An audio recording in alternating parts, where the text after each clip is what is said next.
रुद्र यज्ञ भी बहुत रखते हैं, फिर बैठ करके पूजा करते हैं। वो सभी है भक्ति मार्ग।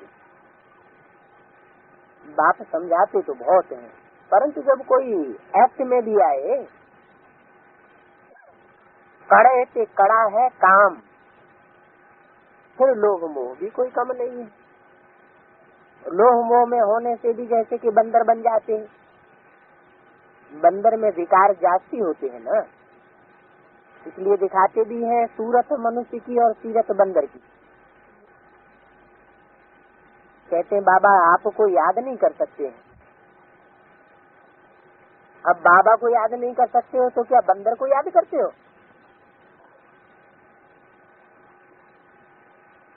अब बाबा जानते हैं इनकी क्या अवस्था है।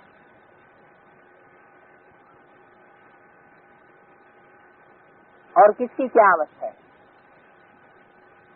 योग में रहते हैं व नहीं रहते हैं, शिकल से ही मालूम पड़ जाता है। पाई पैसे की चीज उठाकर भी अपन को बंदर सिद्ध कर देते हैं। बंदर क्या करता है, घूंघरे डालो तो उठा लेगा और रतन डालो तो फेंक देगा। बाप समझाते हैं सख का चोर तो लख का चोर हो जाता है। चोरी तो बहुत प्रकार की होती है, परंतु चोर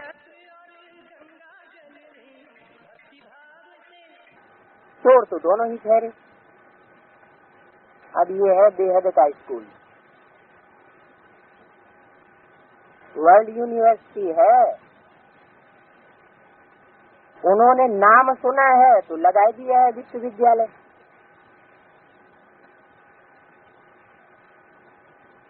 वास्तव में विश्वविद्यालय तो एक ही है। क्यों?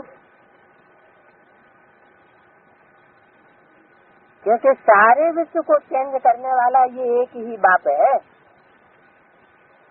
इसी विश्वविद्यालय में।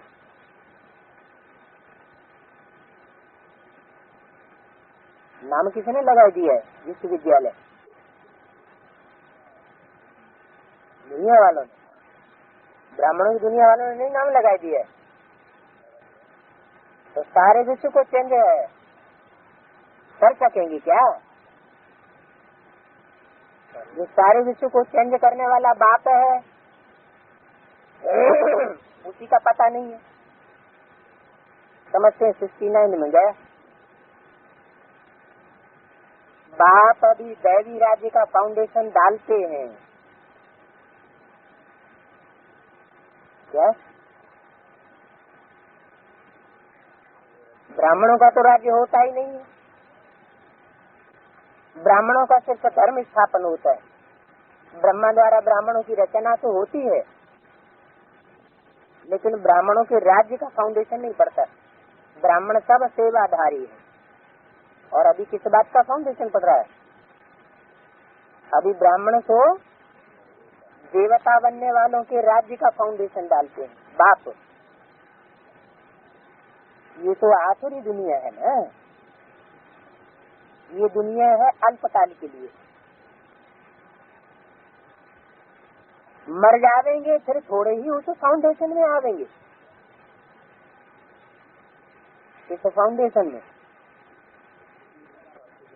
जो नई दुनिया का फाउंडेशन, नई दुनिया के राज्य का फाउंडेशन, नई दुनिया की जो राजधानी स्थापन हो रही है, उसमें जो मर जाएंगे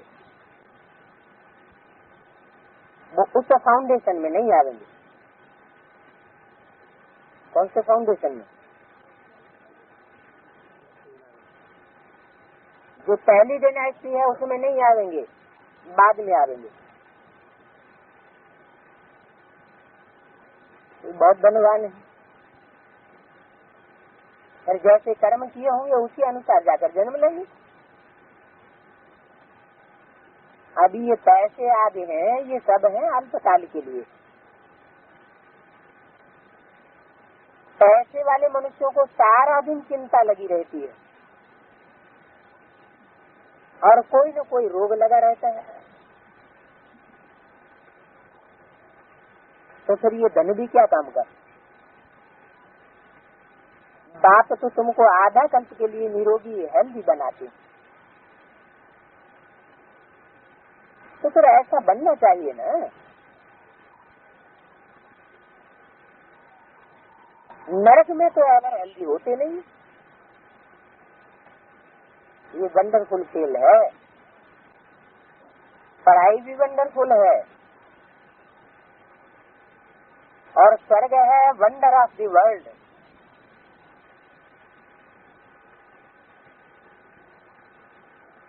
बाकी यहाँ तो है सब माया के वंडर। कौन से हैं? ये दुनिया में 7 वंडर से दिखाए हुए हैं, ताजमहल, चीन की दीवार, झूमती मीनारें मिस्र की, आदि आदि। तो बाहरी दुनिया की बातें हुई। ब्राह्मणों की दुनिया में 7 वंडर कौन से?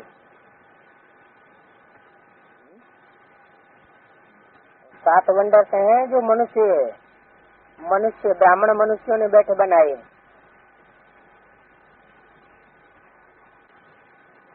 ब्राह्मणों की दुनिया में धमाका बैठ किया है, प्रदर्शनी, प्रोजेक्टर, मेले, कॉन्फ्रेंस, लिटरेचर, ये 7 बड़े बड़े वंडर्स हैं ब्राह्मणों की दुनिया के। लेकिन इन सबसे बड़ा वंडर बाप का वंडर है। कौन सा? जो नई दुनिया स्थापन करते हैं, नई दुनिया की राजधानी स्थापन करते हैं, तो उनके सब है माया के वंडर। माया की मत पर बनाए हुए। बाप ने कभी ऐसे डायरेक्शन नहीं दिया।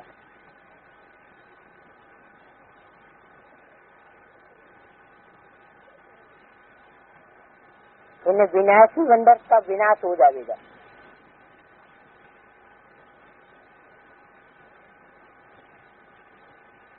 पिछाड़ी में जब तुम्हारी योग की अवस्था हो जाएगी तो फिर बाद में एकदम सन्नाटा हो जाएगा।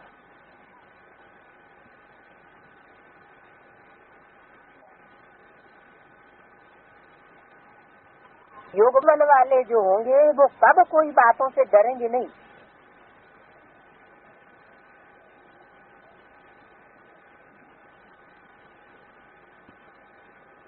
ज्ञानी डर जाएंगे लेकिन योग बल वाले डरेंगे नहीं।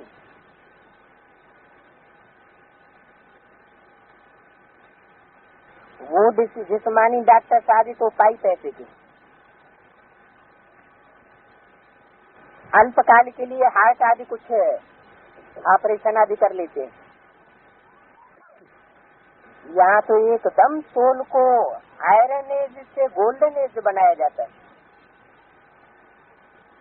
आत्मा तो अविनाशी है, परंतु वो आत्मा अब पतित बन गई।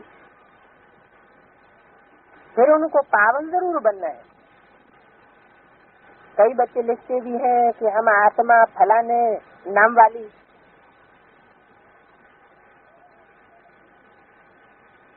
आत्मा के शरीर का नाम फलाना है। हम आत्मा फलाने नाम फलाने पोजीशन वाली है। बाप भी कहते हैं अपन को आत्मा समझो। आधा कल्पजा का जो शरीर है अभिमान रहा भरा हुआ है, वो जब तक नहीं निकलेगा तब तक योग नहीं लग सकता। तो दे अभिमान को निकालना पड़े, नहीं तो योग लग न सके। मूल बात है अपन को आत्मा समझ पावन बनना है।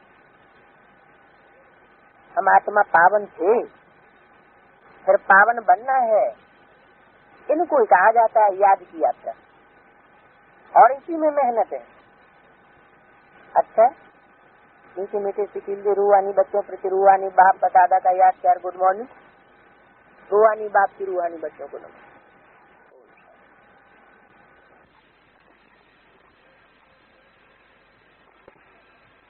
369 नंबर के रजिस्टर में 78 पेज पर 20-3-69 का पैसा क्लास। मीठे मीठे रूहानी बच्चे शिव की जयंती मनाते हैं, और भारत में तो शिव जयंती मनाते ही हैं। जयंती एक ही मनाई जाती है,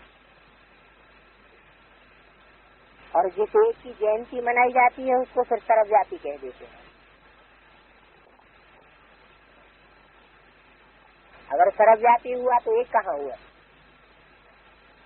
और जयंती मनाई जाती है तो जरूर है जन्म दिवस तो साकार का ही मनाया जाएगा।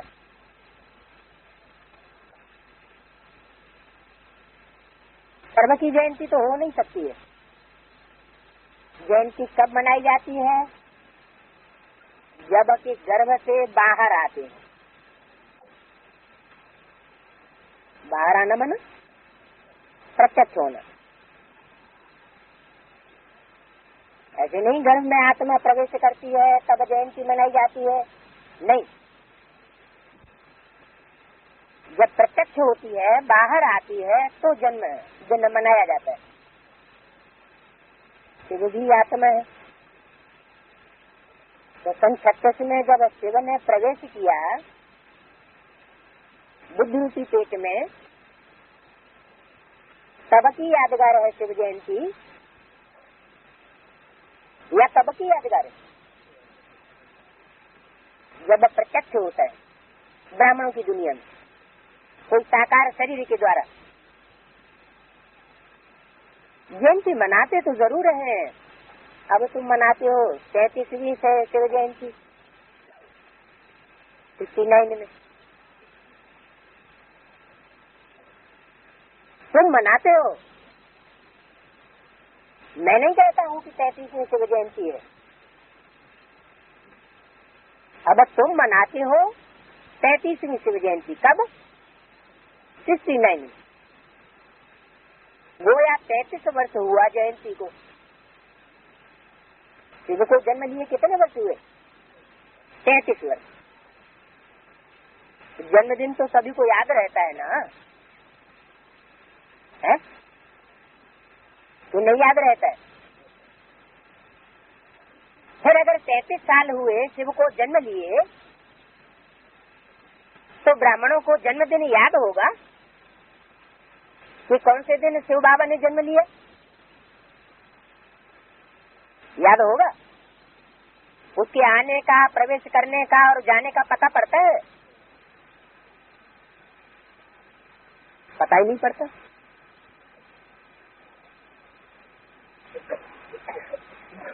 जन्मदिन तो सभी को याद रहता है, फलाने दिन ये गर्भ से बाहर निकला। अब उनकी तुम शिव जयंती 33वीं मनाते हो। फिर बोला उनकी ब्रह्मा के बाजू में बैठा हुआ है, इनकी नहीं, किनकी? उनकी। तुम दुनिया वालों की तो बात छोड़ो, तुम मनाते हो 33वीं शिव जयंती।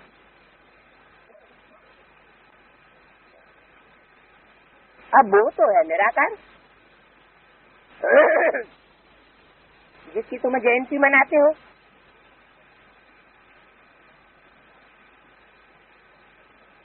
तो वो जो निराकार है उनकी तुम शिव जयंती कैसे मनाते हो?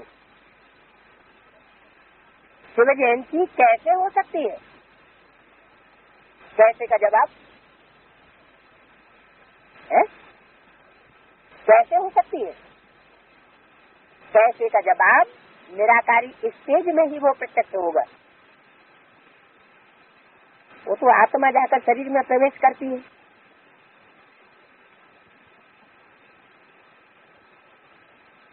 तब जयंती मनाई जाती है बाद में। इतने बड़े मनुष्यों को निमंत्रण कार्ड आदि जाते हैं, कोई को तो पूछना चाहिए जयंती कैसे मनाते हैं। कौन कैसे मनाते हैं? अरे निमंत्रण कार्ड कौन भेजते हैं? ब्राह्मणों की दुनिया वाले ही भेजते हैं ना। तो इतने लोगों को निमंत्रण कार्ड जाते हैं, कोई पूछता ही नहीं कि तुम शिव जयंती शिव की कैसे मनाते हो, कैसी शिव जयंती लिख देते हो, कोई पूछता भी नहीं। उसने जन्म कब और कैसे लिया, न निमंत्रण देने वालों को पता और न लेने वालों को पता।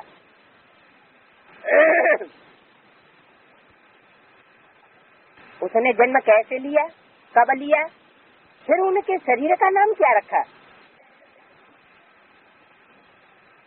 शरीर का, विग्रह का, मूर्ति का नाम भी तो होना चाहिए, वो क्या रखा।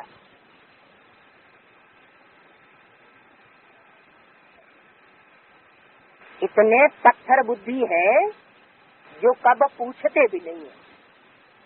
कौन? अरे निमंत्रण लेने वाले। समझने के लिए पूछना तो चाहिए ना। इसको कहा जाता है पत्थर बुद्धि। अभी तुम बच्चे जानते हो शिव जयंती मनाते हैं, है? अब वह तो है निराकार, जिसकी शिव जयंती मनाते हैं वो तो है निराकार, उनका नाम ही है शिव। तुम शालिग्राम बच्चे हो, इस शरीर में शालिग्राम नाम तो शरीर का पड़ता है, शालिग्राम आत्मा का तो नाम नहीं पड़ता। बच्चा जन्म लेता है तो नाम आत्मा का पड़ता है या शरीर का पड़ता है? शरीर का पड़ता है। वो तो है परमात्मा शिव। अभी दिन प्रतिदिन तुम धूमधाम से समझाते रहते हो शिव बाबा की कैसे प्रवेशता होती है, उनकी जयंती ही गाई जाती है, उनकी तिथि तारीख कोई होती नहीं है। बल कहते हैं मैं साधारण तन में प्रवेश करता हूँ, लेकिन कब प्रवेश करता हूँ, किस घड़ी प्रवेश करता हूँ, वो तो बताते नहीं। तिथि तारीख दिन आज नहीं बताते। जैसे बरसी मनाते हैं बस, जन्म पत्री आदि होती ही नहीं।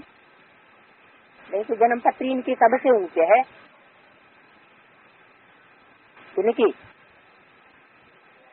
शिव बाबा की जन्म पत्री सबसे ऊंचे है। कहते भी हैं प्रभु तेरी महिमा परम अपार है, तो जरूर कुछ तो करते होंगे ना, है? तो जैसे और धर्म पिताएं आए और चले गए और दुनिया नीचे गिरती चली गई, ऐसे ही शिव बाबा ब्रह्मा के तन में आए, 69 में चले गए और किया कुछ भी नहीं। कुछ तो करते होंगे ना, जो सारी दुनिया सब धर्म के लोग उसको याद करते हैं। महिमा तो बहुतों की गाई जाती है, नेहरू आदि की भी महिमा गाते हैं, इनकी महिमा कोई बता नहीं सकता। तुम कहते हो वो बाप ज्ञान का सागर है, शांति का सागर है, वो तो एक ठहरा ना, फिर उनको सर्वव्यापी कैसे कह सकते हो? पत्थर बुद्धि इतने बन गए हैं जो कुछ भी समझते नहीं।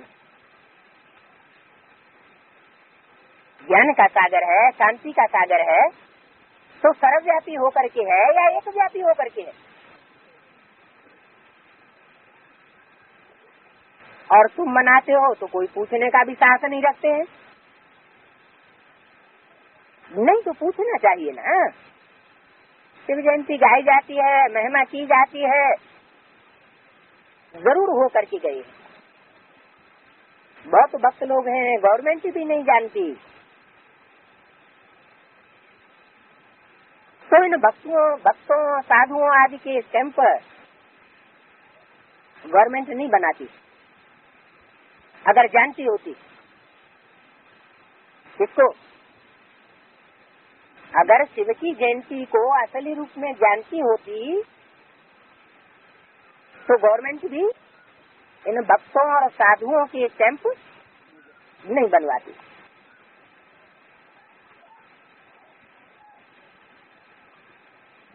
परंतु जैसी है गवर्नमेंट वैसी है रैयत।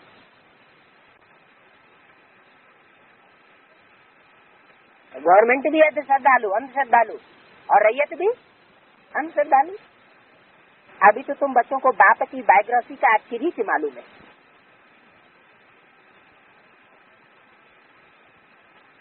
बायोग्राफी माना, बायोग्राफी किसकी होती है? बिंदी की,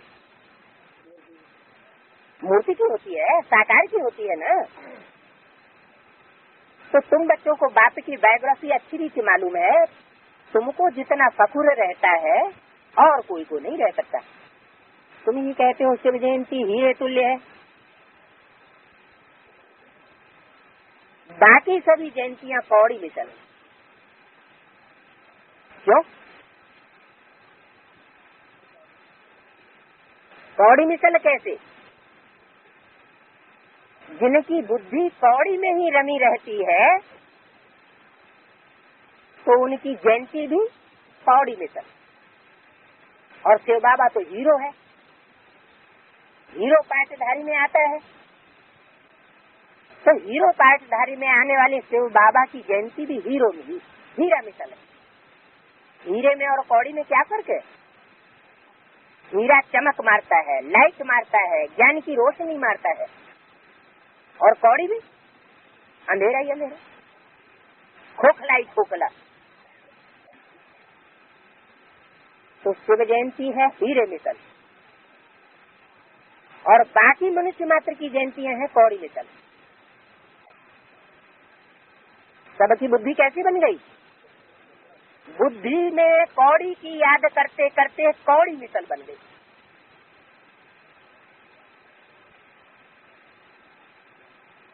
कृष्ण जयंती मनाते हैं, इस समय उनको भी तुम कौड़ी तुल्य समझते हो।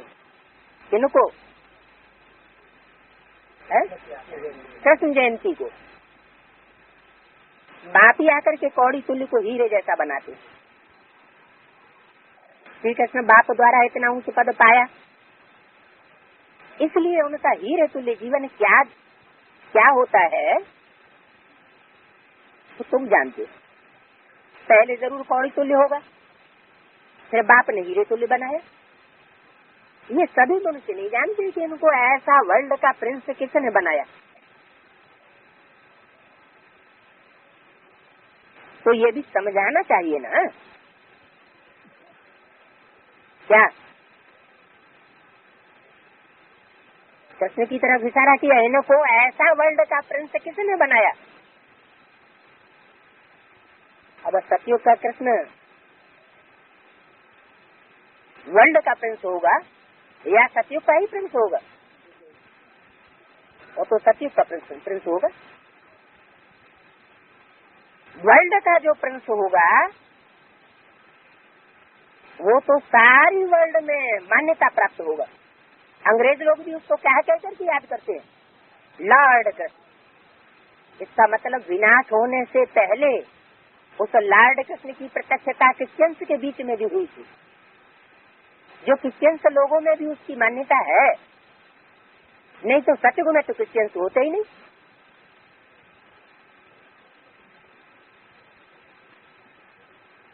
तो इनको ऐसा वर्ल्ड का प्रिंस किसने बनाया? ये सभी बातें समझाना चाहिए।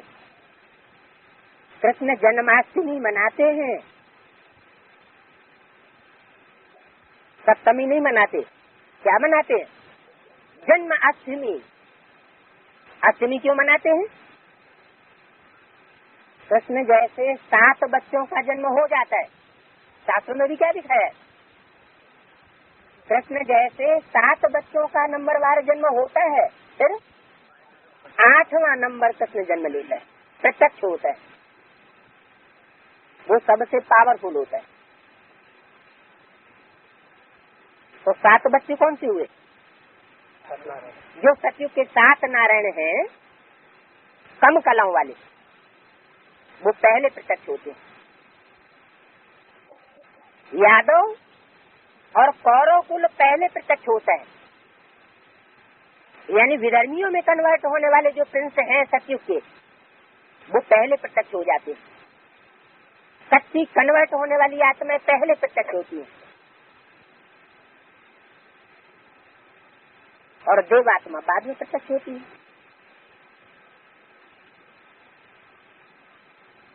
असुरों में और देवताओं में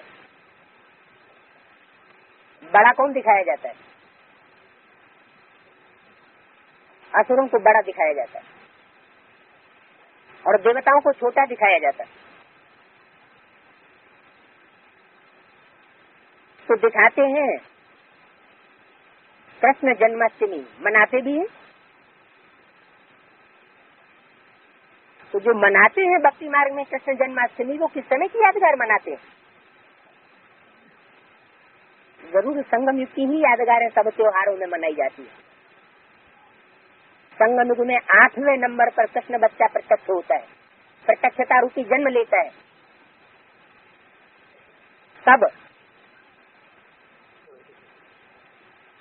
69 में जब शरीर छोड़ा कृष्ण वाली सोल ने, ब्रह्मा ने, तब कोई वो कृष्ण प्रत्यक्ष हुआ नहीं। उस समय तो वो आत्मा प्रवेश करती है। मम्मा बाबा की सोल तुम बच्चों में प्रवेश करके पाठ बजाती है। प्रवेशता तो नंबरवारी होती है। जिनको हम कहते हैं बाप दादा, तो दादा माना ब्रह्मा की सोल, तो प्रवेश तो करती है लेकिन प्रत्यक्ष नहीं होती है। प्रत्यक्ष कब होती है? प्रत्यक्ष होती है तब जब कृष्ण बनाम ब्रह्मा की सोल जो दादा लेखराज के रूप में पाठ बजाए रही थी, उसके 100 साल पूरे हो जाए। 100 साल कब पूरे होते हैं?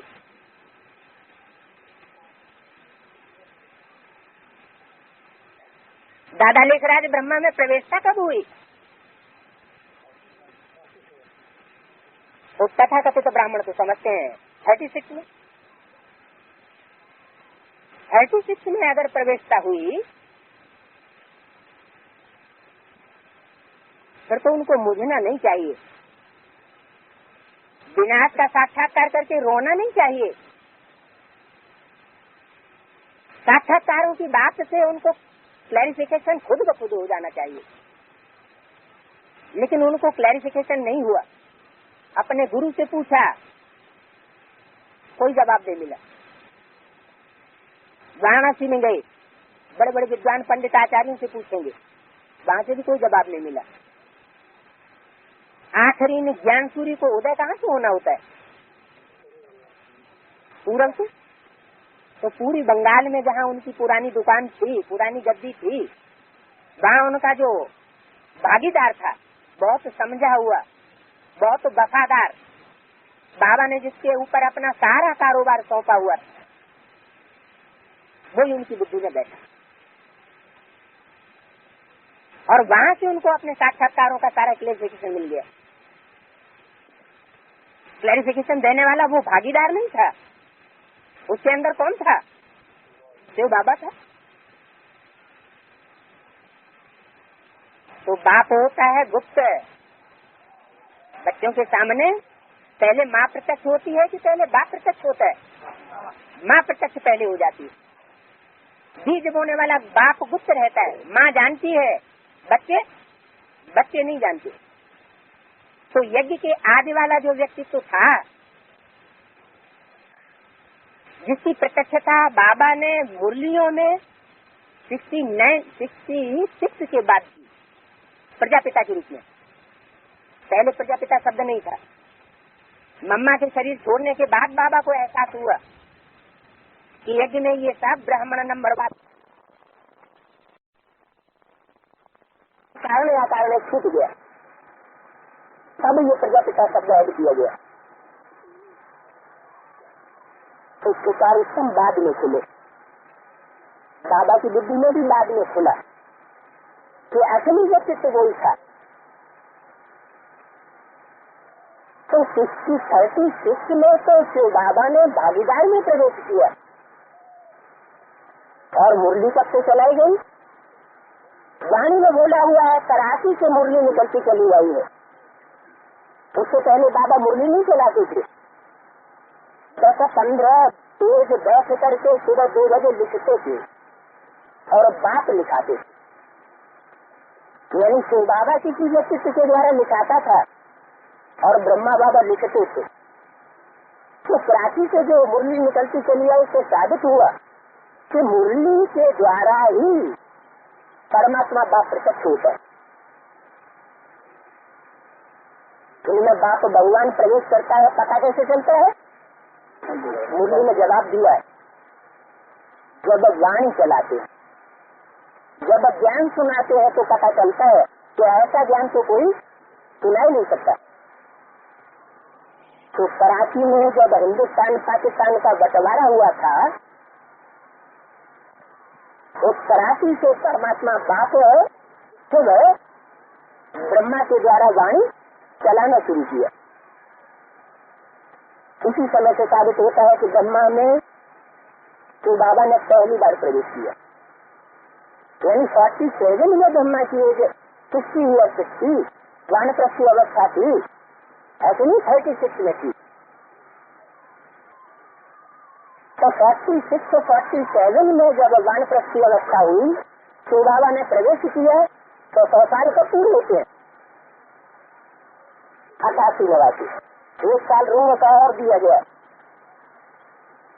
वही ब्रह्मा की सोल, वही कृष्ण की सोल जो 69 में शरीर छोड़ती है,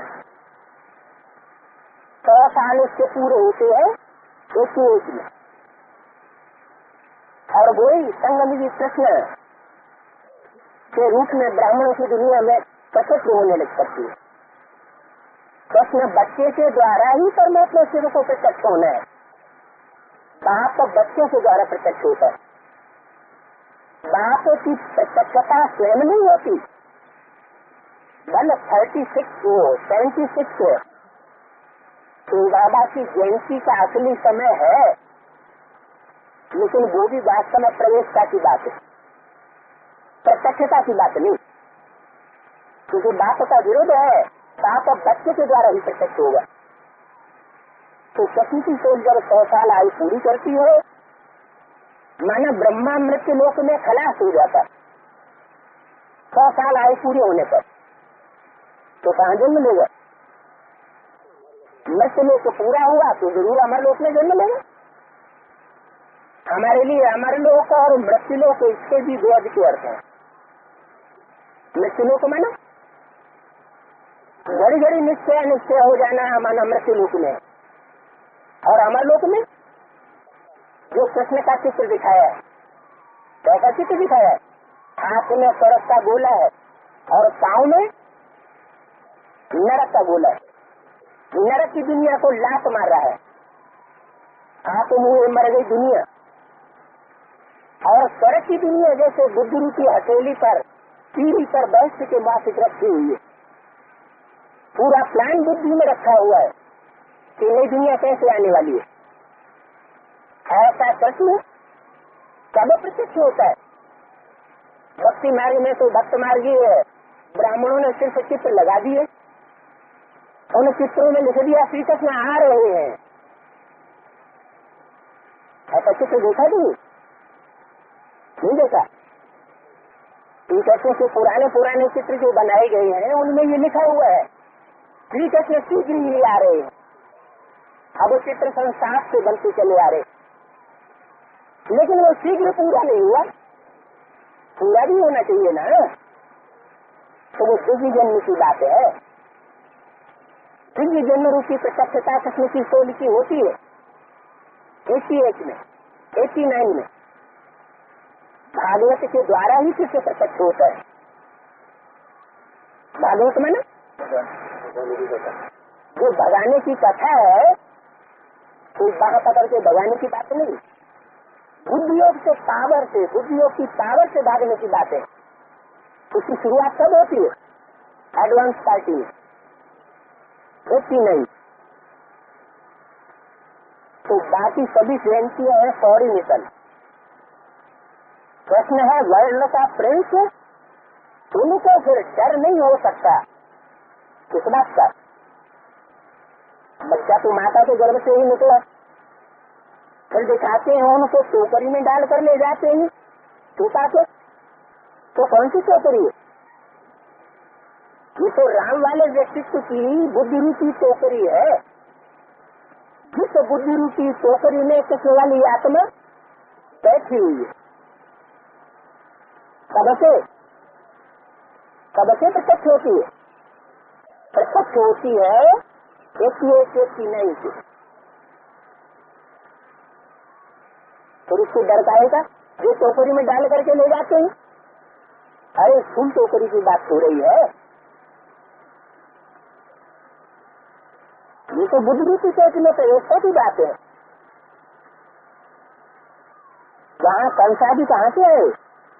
कहाँ? कभी भी कृष्ण की बात नहीं है। कौन से कृष्ण की बात है? संगनिधि कृष्ण की बात है। टोकरी में डाल करके छुपाने का मकसद क्या? ताकि जो हतासुर बतासुर कंसी जरा सिंधी है वो उसको उतना पहचान पाए। ये सभी बातें शास्त्रों में लिखी हुई है। किसने की यादगार? संगम की यादगार है। ऐसे थोड़े ही सती की कृष्ण के साथ कोई कंसी जरा सिंधी होती है जिनका उनको डर हो। अभी तुमको अच्छी से बैठ करके समझाना चाहिए क्या कि सती जी कृष्ण अलग और संगम जी कृष्ण अलग। शास्त्रों में किसकी महिमा है? संगम जी कृष्ण की सारी महिमा है या सतजी कृष्ण की सारी महिमा है? कंसी जरा सिंधी के साथ जो कृष्ण दिखाया है उसी की सारी महिमा है। और वो होता ही है संगम युग में। ब्रह्मा बनाम कृष्ण की सोली हुई राम वाली आत्मा में प्रवेश होकर के प्रत्यक्ष होती है। इसलिए भक्ति मार्ग में कहते हैं तू ही राम है, तू ही कृष्ण है, तू ही शंकर है। तो समझाने की युक्तियाँ बहुत अच्छी चाहिए। अभी एक जैसा तो कभी नहीं समझा सकते। युक्ति युक्त न समझाने से और ही विस्तृत हो जाती है। अब इस जयंती मनाई जाती है तो जरूर उनका ही वो वर्णन करेंगे।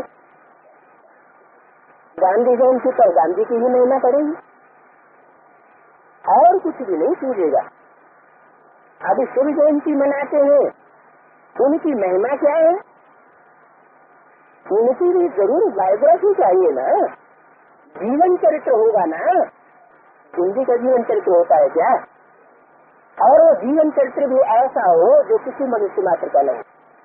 कोई भी वो कार्य करके न दिखा रहा हो जो शिव के जीवन चरित्र में दिखाया गया। दुनिया का कोई भी मनुष्य मात्र बड़े से बड़ा धर्म पिता महात्मा नई दुनिया नहीं बनाता है। ये शिव का ही ऐसा जीवन चरित्र है कि अपने जीवन में रहते रहते नई दुनिया बनाता है और पुरानी दुनिया का विनाश कराने के लिए बनता है। तुम उस दिन उनका ही जीवन चरित्र बैठ सुनाओ।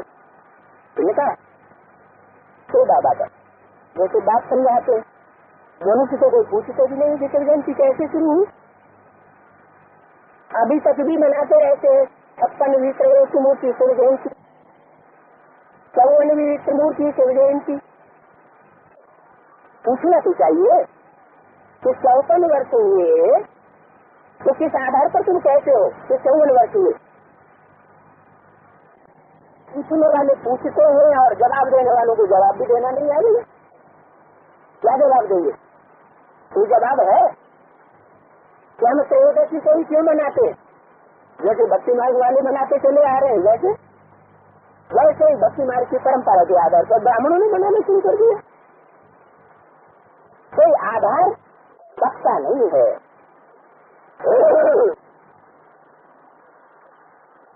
तो उनकी जयंती का कुछ वर्णन नहीं करते हैं। महिमा तो अपरमापार गाई जाती है ना। तो बाबा को भोलानाथ कहा जाता है। किसका नाथ? भोलों का नाथ। भोलानाथ कह करके बहुत महिमा करते हैं तो जरूर भोलों का नाथ बना होगा ना। क्या नहीं है?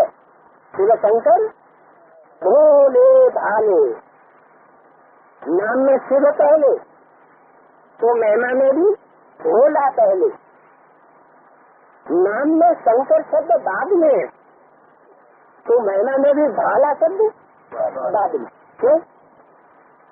क्योंकि शिव तो भोला ही पाठ बजाता है और शंकर भाले का पाठ बजाता है दोनों ही एक ही शरीर में। तो ये अलग अलग पाठ कैसे है?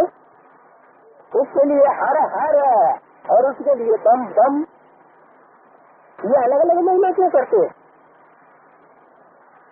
हर माना पापों को हरने वाला और बम बम माना बम फटाखा करके सारी दुनिया का विनाश कराई देता है। वो तो भोला भंडारी शिव शंकर कह देते हैं, यानी उनके लिए शिव भी भोला है भक्तों के लिए और शंकर भी भोला है। शंकर को भोला ना तो समझ लेते हैं, जो नहीं है भोला उसको भोला ना तो समझ लेते हैं। वास्तव में भोला नाथ है, शंकर तो नहीं है। क्या भोलों का नाथ शंकर नहीं है? वो किनको कंट्रोल करने वाला है? वो यादवों का हेड है या भोलों का हेड है? भोले देवताएं होते हैं या यादव होते हैं? देवताएं भोले होते हैं और यादव कौन? तो उनको भोला कोई नहीं कहेगा। उनके लिए तो कहते हैं कि आँख खुलने से विनाश कर देते हैं। क्या उनकी तो आँख बंद ही बनी रहे सो बढ़िया। उनकी है शंकर जी की, शंकर की आँख खुली और रिजल्ट क्या होगा? विनाश ही विनाश।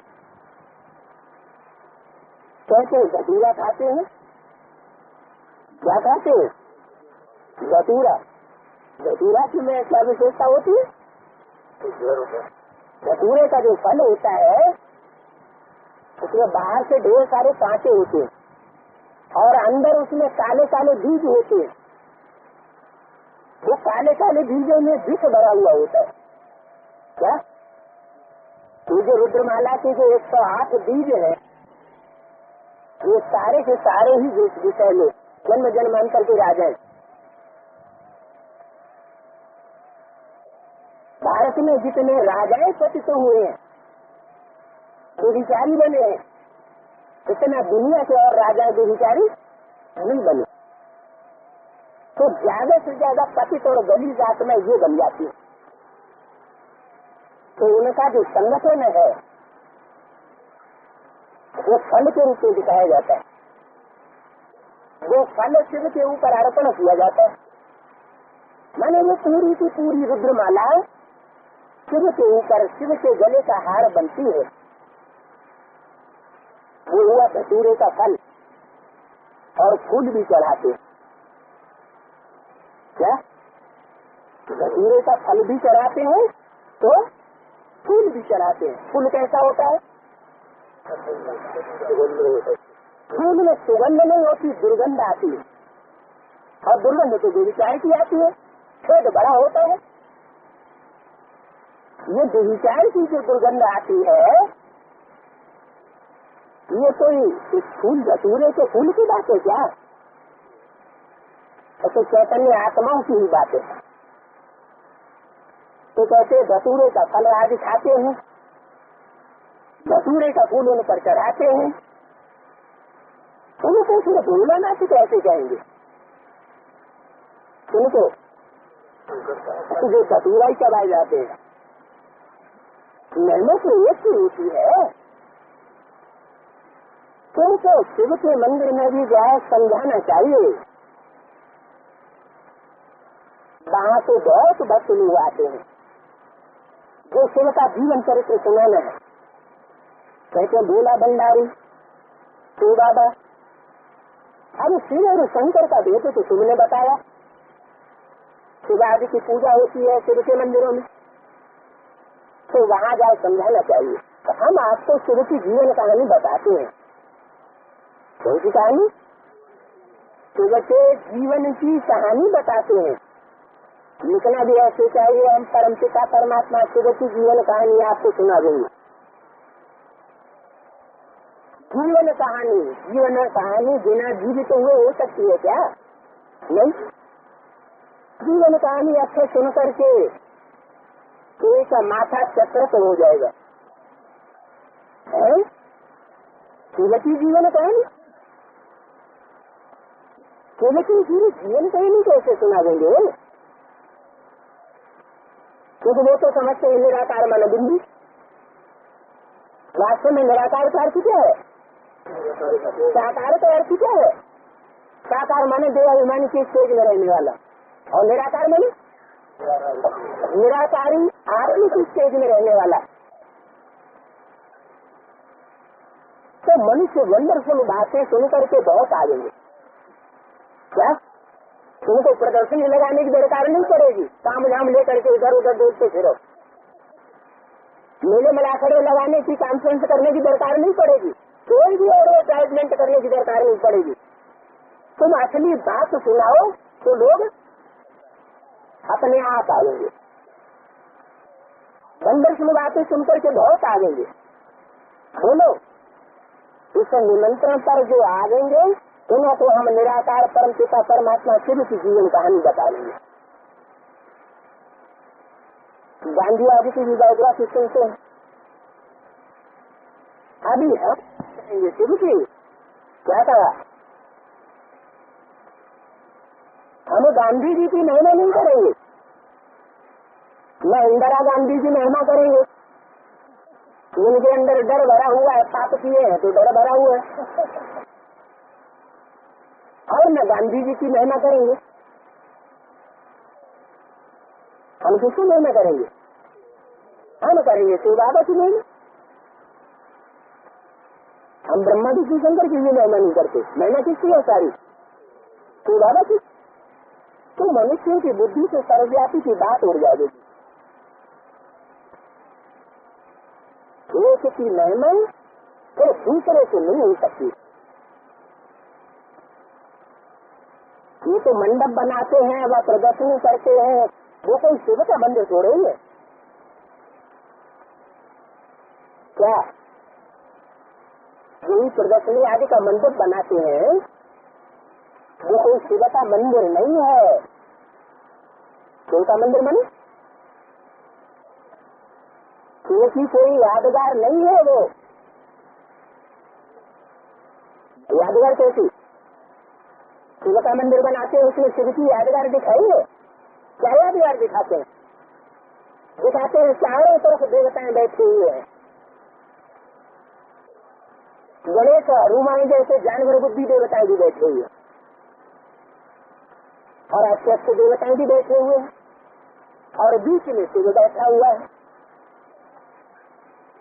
ये यादगार हुई शिवालय की। वहाँ किसकी पूजा होती है? वहाँ और देवताओं की पूजा नहीं है। किसकी पूजा है? वो तो शिव की ही पूजा है। सब किसको मानते हैं? वो तो शिव को ही मानते हैं। ऐसे नहीं वहाँ कोई दीदी दादी दादाएं बैठे जाएंगे, उनकी भी पूजा होने लगेगी। नहीं, वो तो शिव की पूजा किसी दूसरे की पूजा मंदिर में नहीं है। तो बीच में बैठा हुआ है। तुम तो जानते हो सच्चा सच्चा शिव का मंदिर वास्तव में ये है, वहाँ रचयिता खुद बैठ करके रचना के आदि मध्य अंत का राज समझाते। वो प्रदर्शनी का मंडप कोई शिव की यादगार नहीं है। सच्ची सच्ची यादगार कौन सी है? यह है रचयिता बाप खुद बैठ करके रचना के आदि मध्य अंत का राज समझाते। तुम लिख सकते हो रचयिता के जीवन कहानी और रचना के आदि मध्यंत का नॉलेज अपना हिस्ट्री हम आपको सुना देंगे। ऐसी लिखत हिंदी अंग्रेजी में हो, और बड़े बड़े मनुष्यों के पास जाएंगे तो मनुष्य बंदर खा लेंगे। ये कौन है जो परमपिता परमात्मा की बायोग्राफी बताते? सिर्फ रचना के लिए तुम कहेंगे तो समझेंगे प्रलय हुई, फिर नई रचना रुकी, परंतु नहीं। तुमको तो समझाना बात पतितों को आकर के पावन बनाते हैं। क्या समझाना है कि बाप पतितों से आकर के पावन बनाते हैं, ऐसे नहीं कि ब्रह्मा के तन में आए और आकर के चले जाएं, ज्ञान सुना करके फिर पावन बनते रहेंगे याद करते करते? नहीं। क्या बताया? आप पतितों को आकर के पावन बनाते तो मनुष्य वंदन खावेंगे। पावन बनाने के लिए आने की क्या दरकार है? ज्ञान सुनाने के लिए आए, ये तो बुद्धि में बात बैठती है उनकी, लेकिन ये बात उनकी बुद्धि में नहीं बैठेगी कि पावन बनाने के लिए भी उनको आना पड़े साकारी। मनुष्य वंदन खा लेंगे तो देखिए मंदिर में तो बहुत जाएंगे। हाल या मंडप बड़ा होना चाहिए। तुम बल प्रभात फेरी निकालते हो, उसमें भी इन्हें लक्ष्मी नारायण के राज्य, इन्हें लक्ष्मी नारायण को राज्य कौन देते हैं वो समझाना है। मेरा कहा बाबा जो कभी आत्माओं का बात है उनकी हम जीवन कहानी बताते हैं, वही आकर के हम उनको राज्य सिखलाते हैं। ऐसे के विचार का अगर मंथन करना है तो ऐसे शिव के मंदिरों में जाकर सर्विस करें। शिव के मंदिर में सवेरे जाकर के पूजा आदि करते हैं। तो बाबा भी प्रभात के समय आते हैं, खास करके सवेरे जाकर के पूजा क्यों करते हैं? नहीं, अच्छा होता नहीं, सिर्फ अच्छा भी क्यों होता है? अच्छा इसलिए होता है कि जब ज्ञान सूर्य उदय होना होता है संसार में, तभी वास्तव में परमात्मा सुबह प्रत्यक्षता रूपी जन्म संसार में लेते हैं। उनकी असली प्रत्यक्षता तब ही होती है तब जब संसार में उनको प्रत्यक्ष होना होता है। ऐसे नहीं कि 76 में प्रत्यक्ष हो गया, वो तो विदेशियों ने पहचाना। जो विदेशी बीज रूप आत्मा है वो पहचानती है बात को पहले, लेकिन रात्रि के 12 बजे तो कोई सूर्य उदय होता नहीं। भारतीय परंपरा में सूर्य का उदय कब माना जाता है? सुबह को 4 से 6 के बीच में। और विदेशियों में, विदेशियों की बुद्धि तीखी होती है, इसलिए वो रात्रि के 12 बजे से सूर्य का उदय मानते हैं। तो 76 में भी वास्तव में पूरा सूर्य ज्ञान सूर्य उदय नहीं होता। 89 में भी प्रत्यक्ष नहीं होता। बाल प्रश्न है, बाल सूर्य की प्रत्यक्षता होती है, लेकिन वो सिंगल कृष्ण है। कृष्ण अकेला है तो निवृत्ति मार्ग का हुआ या प्रवृत्ति मार्ग का हुआ? तो निवृत्ति मार्ग का हो गया। 16,000 गोपियों के पीछे भागता पड़ेगा। असली प्रवृत्ति मार्ग देवता धर्म का थोड़ा हुआ। असली कब हुआ? जब प्रवृत्ति में हो। कृष्ण और राधा दोनों की नीति दिखाई जाए। मैंने लक्ष्मी नारायण का जब राज्य आता है तब असली प्रत्यक्षता होती है। तो बाबा जी बाप बच्चों के द्वारा ही प्रत्यक्ष होता है, और कोई के द्वारा तो प्रत्यक्ष हो न सके। तो पीरियड कब कौन सा होता है, टाइम कौन सा होता है? अमृत बेला, सवेरा, हद का नहीं, 2 हद का अमृत बेला। तो सवेरे जाकर के शिव के मंदिर में पूजा आदि करते हैं। क्यों? दोपहर में क्यों नहीं बताया? रात में क्यों नहीं बताया? क्योंकि जब प्रत्यक्षता होगी तभी तो उसकी पूजा करेंगे, सेवा शुश्रूषा करेंगे। अगर बुद्धि में प्रत्यक्ष ही नहीं होगा कि वो एक व्यापी कैसे है और सर्वव्यापी कैसे नहीं है, तो पूजा भी कैसे करेंगे? अब विचारी पूजा भी करनी हो तो कैसे करेंगे? बुद्धि में मालूमात होगी तभी तो करेंगे। तो शिव के मंदिर में सवेरे जाकर पूजा आदि करते हैं। तो प्रभात के समय आते हैं ना, आधी रात नहीं कहेंगे। क्या कहा? तो भक्ति मार्ग वाले जो समझते हैं आधी रात में शिव जयंती असली होती है, उस समय तो तुम सुनाई नहीं सकेंगे। इस समय आधी रात के समय 76 में तुम सुनाने जाओ, तो बड़े मठ पंथ जहाँ इकट्ठे हुए पड़े हैं दिल्ली में, वहाँ भी कोई सुनने वाले नहीं होंगे, सुनाई भी नहीं सकेंगे। सभी मनुष्य सोए हुए रहते हैं, सारे में अज्ञानी की निद्रा में सोए हुए पड़ेंगे, तो उस समय कोई सुनेगा नहीं तुम्हारी बात। रात को फिर भी मनुष्य की फुर्सत रहती है, बच्चियां आदि भी बोलती है, रोशनी भी अच्छी करनी चाहिए, तो बाहर आकर के तुम आत्मा को जगाते हैं ना। तो सबसे सच्ची दीवानी दीपमाला तो ये है, कौन सी? जब कि तुम आत्माओं का ज्योति रूपी दीपक जगता है। ज्योति माना कौन सी ज्योति? ज्ञान की ज्योति। काहे का ज्ञान? काहे की जानकारी? बाप की जानकारी। ये दुनिया कहती है कि बाप सर्वव्यापी है, ब्राह्मण की दुनिया वाले भी कहते हैं, क्या कहते हैं? बाप सर्वव्यापी कहते हैं? कोई कहते नहीं है, लेकिन प्रैक्टिकल एक्ट कैसी है? कहते नहीं है मुख से कि दुनिया 40,000 वर्ष अभी चलेगी, लेकिन प्रैक्टिकल एक्ट क्या कहती है? जब कंक्रीट के मकान अंडरग्राउंड बनाते हैं, एक्ट तो यही कहती है कि दुनिया अभी बहुत लंबी चलेगी।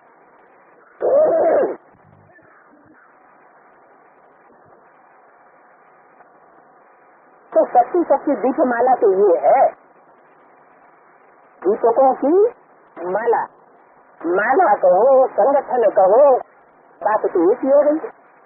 ये रुद्रमाला का संगठन जब तैयार होता है तो एक एक दीपक नंबरवार जगता जाता है, हर एक घर का दीप जगता है, आत्मा की ज्योति जगती है। तो घर में दीवा जलाते हैं, वास्तव में दीवा कहाँ जलता है? ये मन मंदिर है, ये शरीर ही क्या है? हम ब्राह्मणों का ये शरीर ही मंदिर है। उस शरीर रूपी मंदिर में शिव बाबा की असली याद रूपी दीवा जगता है। ये कोई दीपक नहीं है जो मिट्टी के बनाए देते। मिट्टी के दीपक बनाने का अर्थ क्या हुआ? ये शरीर क्या है? मिट्टी है, इसलिए वो भक्ति मार्ग मिट्टी का दीपक बनाए देते। दीपावली का वास्तव में अर्थ ही है, कोई कोई सा दीपक तो बिल्कुल ही जगता नहीं है, और कोई का सबसे पहले जग जाता है। दीपावली में भी सबसे पहले कौन सा दीपक जलाया जाता है? बड़ा दीपक पहले जलाएंगे। एक दिन पहले दीपक जलाते हैं, उसका नाम रखते हैं जम का दिया। किसका दिया? यमराज का दिया। वो पहले जगता है, वो तीसरा नेत्र पहले खुलता है। तो उस एक बड़े दीपक से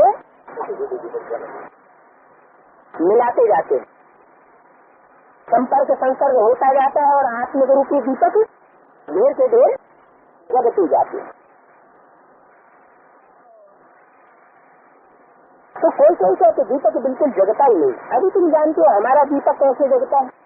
दीपमाला भी तुमको उससे सिद्ध करनी है, सभी का दीपक जग जाता है। कोई मरता है तो दीवा जलाते हैं कि कहाँ अंधियारा न हो जाए, और भक्ति मार्ग की रसम है, कहाँ